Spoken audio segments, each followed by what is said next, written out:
Margaret Sanger was a nurse ahead of her time. She promoted family planning and campaigned for education and publicity to support for birth control in the United States. She grew up the sixth child of a family of 11, and she experienced the death of her mother after 18 pregnancies at the age of 50. Sanger believed that every person should be able to decide when and if they wanted to have children,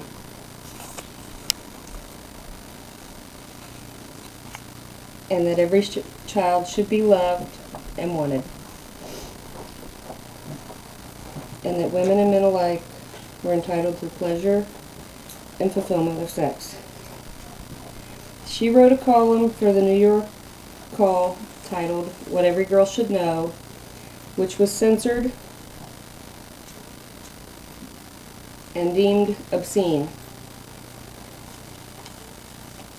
Sanger was shocked by the lack of ability for women to get safe and effective birth control. She lobbied to argue for the need for family planning as a tool for the working woman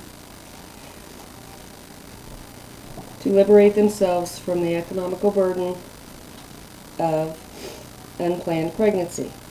In 1914, she fled to England after her articles in The Random Woman brought upon her a federal indictment for violating postal obscenity laws. She returned in 1915 after William Sanger had been arrested for distributing one of her pamphlets. Margaret and her sister Ethel opened the first birth control clinic in the United States in 1916. It was open 9 days before police shut it down and arrested her and her sister. Sanger spent 30 days in jail. Sanger formed the National Committee on Federal Legislation for Birth Control to lobby for legislation that gave doctors the right to legally distribute contraceptives.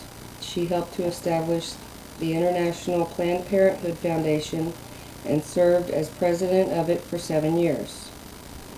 Margaret Sanger passed away just a few months after the Supreme Court decision to make birth control legal. This was a result of her effort that she'd started over 50 years earlier.